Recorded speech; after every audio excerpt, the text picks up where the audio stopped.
Hello all, I'm Dr. Aditi Goyal, Professor and HOD in Department of Case Taking and Repertory. And I am Dr. Radhika Kataria, PG Scholar in Department of Case Taking and Repertory. We from Bexon Homeopathic Medical College would like to have an awareness talk on learning disabilities. So statistically, the prevalence of learning disability in India is around 5 to 15% of school-going population, which means approximately 4 children in an average classroom. So after this high prevalence of learning disability, this is the most ignored problem in pediatric age group, and there can be many reasons. The foremost is lack of awareness among people. Secondly, people always link this problem to poor intellect or behavioral tantrums. And lastly, the people are very hesitant to talk about it. But let me tell you, history's most accomplished and influential people have learning disabilities in their childhood or even in adulthood also. And this includes great scientists like Albert Einstein, Thomas Edison, great artists like Leonardo da Vinci, and PM Winston Churchill, and many directors and many great artists, actors, etc. So let us understand what learning disability exactly is. So it is a neurodevelopmental disorder that is characterized by a persistent impairment in at least one of the three major areas: reading, written expression and or maths. That means इस तरह के बच्चों में तीन तरह की problem देखी जाती है: पढ़ने में, लिखने में और मैथमेटिक कैलकुलेशन करने में।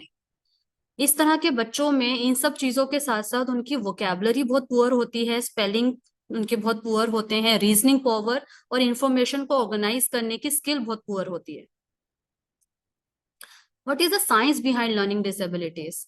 Learning disability does not mean it has pathology in different areas of the brain. It just that it affects processing of the brain.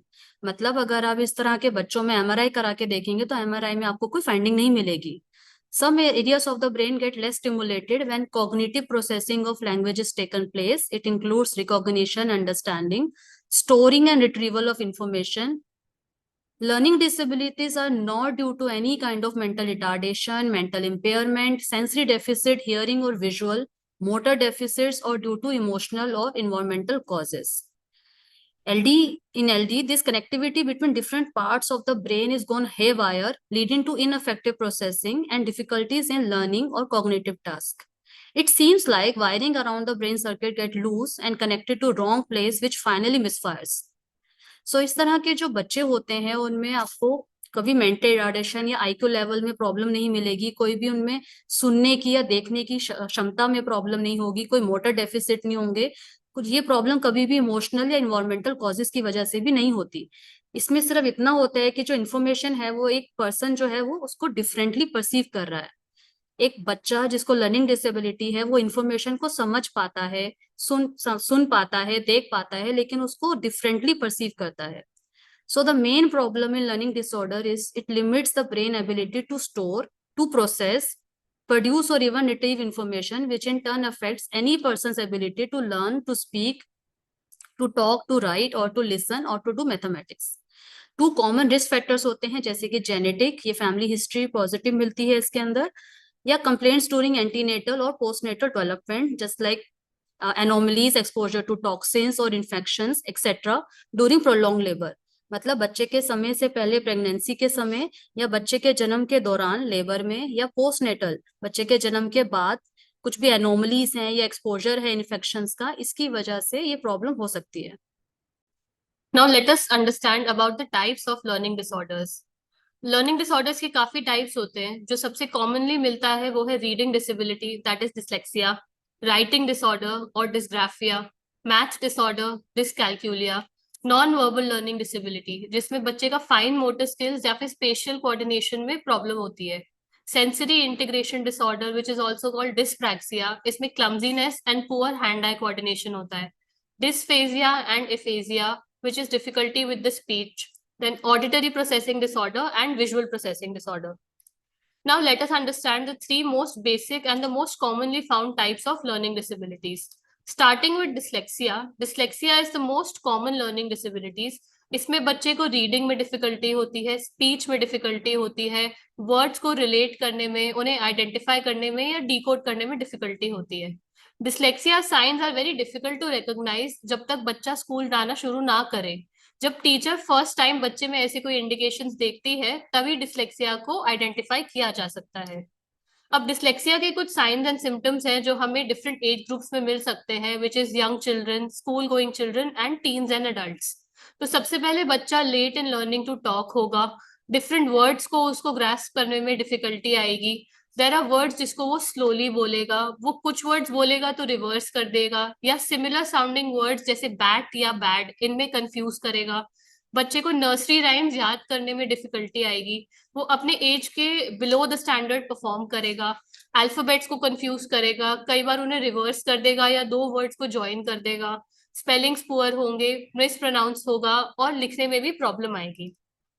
This is the example of how a dyslexic child would write. Dyslexic child जैसे हम देख सकते हैं इसमें, जब वो एक sentence को कॉपी कर रहा है तो वो कुछ वर्ड्स को उल्टा कर दे रहा है या फिर स्पेलिंग एरर कर रहा है। हैंडराइटिंग हम नहीं समझ पा रहे हैं, उसने वर्ड्स ज्वाइन कर दिए हैं, स्पेलिंग में एरर है, राइटिंग भी पुअर है या फिर स्पेसिंग क्लियर नहीं है। But let me tell you, dyslexic children have a lot of good strength. The first one includes problem solving. Then they are very good at designing skills, creative skills and oral skills. ऐसे बच्चों को अगर आप debates में डालेंगे तो ये बहुत अच्छा बोलेंगे। इट्स जस्ट कि उन्हें ऑन पेपर इसको लिखने में डिफिकल्टी आती है या रीड करने में डिफिकल्टी आती है। Going on to dysgraphia, it is the second most common learning disability which is found often coexisting with dyslexia. इसमें बच्चे की रिटन एक्सप्रेशन में डिफिकल्टी आती है। मतलब बच्चा सोच सही चीज रहा है, बोल सही चीज रहा है, बट सेम थिंग अगर उसे रिटन एक्सप्रेशन में कन्वर्ट करना है, जैसे एसेज लिखने हैं, तो उसे प्रॉब्लम आएगी। अब डिस्ग्राफिया के क्या साइंस एंड सिम्टम्स हो सकते हैं? सबसे पहले बच्चे की पेंसिल ग्रिप पुअर होगी, उसका बॉडी लैंग्वेज अलग होगा। जब वो लिखेगा या वो ड्राइंग जैसी एक्टिविटीज होगा, इसको वो अवॉइड करते हैं। वो लेटर्स को या अल्फाबेट्स को ठीक से शेप अप नहीं कर पाते। सेम सेंटेंस में कुछ अल्फाबेट्स अपर केस और कुछ अल्फाबेट्स लोअर केस में लिखे होते हैं। उनकी राइटिंग हम रीड नहीं कर सकते, वो जल्दी जल्दी सिर्फ स्क्रिबल करते हैं। उनके लिखा हुआ वो खुद कॉम्प्रिहेंड नहीं कर सकते, कुछ वर्ड्स वो बीच में स्किप कर देते हैं या फिर कुछ वर्ड्स को ज्वाइन करके लिखते हैं। There is grammatical error and there is gap between the handwriting. Now we can see in this image how a dysgraphic child would write. In this sentence we can see that ये एक line में भी नहीं लिखा है, ये नीचे को आ रहा है, या फिर इसमें हैंडराइटिंग रीडेबल नहीं है, या स्पेलिंग एरर्स है, ग्रामेटिकल एरर्स है एंड स्पेसिंग भी पुअर है। Now it is very difficult to identify a child with dyslexia or dysgraphia individually. तो इसीलिए एक अम्ब्रेला टर्म लर्निंग डिसेबिलिटी बना गया है जिसमें ये सारी प्रॉब्लम्स जो है वो कोएग्जिस्ट करती हैं। And there are few symptoms which are commonly found in all of the types of learning disabilities. These include poor spelling and punctuation, written work doesn't reflect knowledge or ability, and avoidance of written tasks with messy handwriting. Moving on to dyscalculia, which is the math disorder or arithmetic disorder. This is found in approximately 6 to 10% of the school-going children, and it is coexisting in almost 60% of the dyslexic children. Dyscalculia में बच्चे को क्या problems आएंगी? उसे counting में issues आएंगे, number याद करने में इश्यूज आएंगे, सिंपल मैथमेटिक फॉर्मूला जैसे एडिशन, सब्ट्रैक्शन, इन सब में इश्यू आएगा। बच्चा जो है उसकी मेमोरी पुअर होगी फॉर मैथमेटिकल फंक्शंस, वो चीजों को मेजर नहीं कर पाएगा। जैसे गेम्स होती है which involve math such as ludo, sudoku, ऐसी गेम्स को वो अवॉइड करेगा, इन गेम्स को वो नहीं खेल पाएगा। Simple day to day activities जैसे चिप्स का पैकेट खरीदना है तो कितना चेंज शॉपकीपर से लेना है, बजट कैसे मेंटेन करना है, ये सब चीजों में बच्चों को डिफिकल्टी आएगी and eventually they find difficulty in approaching the problem of mathematics. This is how dyscalculic child would look like, और ऐसे वो नंबर्स में, कैलकुलेशंस में एंड सिंपल सम्स में एरर करते हैं। हमने काफी साइंस एंड सिम्टम्स देखे अलग अलग टाइप्स के लर्निंग डिसेबिलिटी के बच्चों में, लेकिन इन साइंस एंड सिम्टम्स के अलावा भी बहुत सारे ऐसी प्रॉब्लम से ये बच्चे फेस करते हैं। Foremost is they have difficulty in expressing themselves. वो अपनी बातों को, अपनी नीड्स को, अपने ओपिनियंस को, व्यूज को सामने वाले को समझा नहीं पाते हैं। अगर हम स्कूल सेटिंग की तरफ जाते हैं तो अगर स्कूल की टीचर्स या स्कूल के जो ट्रेनर्स हैं वो इतना ट्रेन नहीं है, बच्चों को अवेयर नहीं है कि उनको लर्निंग डिसेबिलिटी है, तो इस तरह के बच्चे वहां पे आइसोलेटेड या लॉस्ट फील कर सकते हैं। They can feel absent minded and sometimes overstimulated or overwhelmed. And due to their academic inability, they have to face teasing, bullying, mocking, and rejections from their peer group. अगर इनको बहुत ज्यादा हमने support या encourage नहीं किया तो ऐसे बच्चों के अंदर एडजस्टमेंट इश्यूज देखे जाते हैं with their friends, with their family, with their peer group and lastly with the whole society. जो शॉर्ट नेगेटिव इम्पैक्ट है इन बच्चों के ऊपर वो होता है लैक ऑफ कॉन्फिडेंस। और अगर ये लैक ऑफ कॉन्फिडेंस उनके एडल्टहुड तक उनके अंदर इम्बाइब हो जाता है, this can prevent them to excel in any kind of work. ये academic inability, feeling of failure, feeling of being neglected और रिजेक्टेड और फ्रस्ट्रेशन, ये बहुत सारे मेंटल डिस्टर्बेंसेस की ओर ले जाती है, जैसे कि एंजाइटी डिसऑर्डर्स और डिप्रेशन। बट अगेन इतनी सारी प्रॉब्लम्स के साथ ये भी है कि इस तरह के बच्चों का जो आईक्यू लेवल होता है दिस इट इज एवरेज और अबव एवरेज। इनमें बहुत सी ऐसी एबिलिटीज होती हैं जो नॉर्मल बच्चों में नहीं होती हैं, और इसको हम एक निमोनिक माइंड से याद कर सकते हैं। जैसे कि एम से होता है material reasoning, so they have very good reasoning power about the physical और the material world. Spiritual thinking, visual thinking इनकी बहुत अच्छी होती है, और इस तरह के बच्चे बड़े होके बहुत अच्छे architects, builder, artist, designers, computers में आईटी फील्ड के अंदर सेलर्स, सर्जन्स बन सकते हैं। आई से आता है इंटरकनेक्टेड रीजनिंग, मतलब ये बच्चे जो होते हैं ये बहुत सारे डेटा में से एक पैटर्न ढूंढ लेते हैं, एक कनेक्शन ढूंढ लेते हैं, और they can see a bigger picture. सो ये स्ट्रेंथ इनको आगे जो है डॉक्टर्स बनने में, हिस्टोरियंस बनने में, इन्वेंटर्स बनने में एंड साइंटिस्ट बनने में बहुत हेल्प करती है। एन से आता है नरेटिव रीजनिंग, इनकी नरेटिव पावर बहुत अच्छी होती है, जैसे कि हमने अभी समझा कि ये बच्चे जो है अपनी बात को एटलीस्ट पढ़ नहीं पाते, लिख नहीं पाते, पर वर्बली थोड़ा बोल पाते हैं, समझा पाते हैं, so they can be a good storytellers. तो ये बच्चे एडल्टहुड के अंदर बहुत अच्छे ऑथर्स बन सकते हैं, टीचर्स बन सकते हैं, काउंसलर्स बन सकते हैं, लॉयर्स बन सकते हैं, पॉलिटिशियंस बन सकते हैं, साइकोलॉजिस्ट बन सकते हैं। डी से आता है dynamic reasoning, which means reasoning in complex and changing environments, mental simulation and ability to predict the future, and this ability can lead to good accountants, CEOs, economists, entrepreneurs, designers, investors and strategists in adulthood.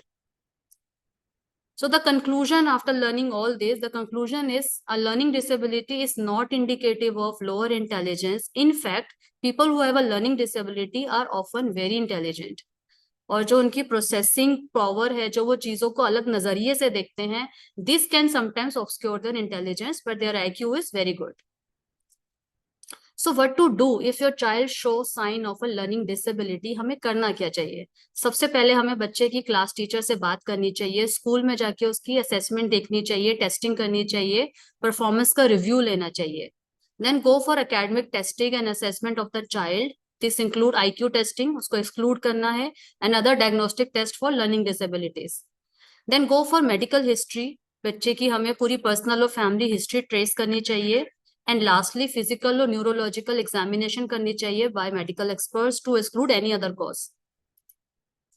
So management, ऐसे बच्चों में क्या management करें? The foremost and most important is parental support. सबसे पहले parents को समझना पड़ेगा कि ये जो प्रॉब्लम है ये बच्चा जानबूझ के नहीं गलती कर रहा है, ये उसकी प्रोसेसिंग पावर में प्रॉब्लम है। Then we can go for special education, हमें इस तरह के एक्सपर्ट्स या टीचर से मदद मांगनी चाहिए जो उनको स्पेशली ट्रेंड हो इस प्रॉब्लम के अंदर और बच्चे की नीड को कैटर कर पाए। Then go for speech and language therapy and medication if needed. अगर इन सब चीजों से भी ठीक नहीं हो रहा है तो मेडिकेशन की नीड पड़ती है। और अगर बच्चों में कुछ मेंटल डिस्टर्बेंसेस होनी शुरू हो गई हैं, जैसे कि हमने अभी पढ़ा था anxiety and depression, then we have to go for psychotherapy also. So homeopathy for learning disabilities, हमने देखा कि लर्निंग डिसेबिलिटीज में इन सब तरह की थेरेपीज का बहुत रोल है, जैसे कि CBT, जैसे कि स्पीच थेरेपी, ऑक्यूपेशनल थेरेपी। लेकिन मेडिसिन का अपना रोल है, अगर आप इसके साथ साथ होम्योपैथिक मेडिसिन देते हैं तो आपकी जो इम्प्रूवमेंट है पेशेंट की वो इनहेंस होती है। So homoeopathic management in learning disability involves using individualized homeopathic remedies to address the specific symptoms of a child and underlying factors contributing to the learning disability. Homeopathy actually is a holistic approach to healthcare that seeks to stimulate the body's natural healing mechanism. So, along with these therapies, अगर हम homeopathy को इन conjunction इनके साथ हम दें, सो हमारी जो improvement है और जो एफिकेसी है रिजल्ट की वो इनहेंस हो सकती है। This is what we have to learn about learning disability. Thank you so much.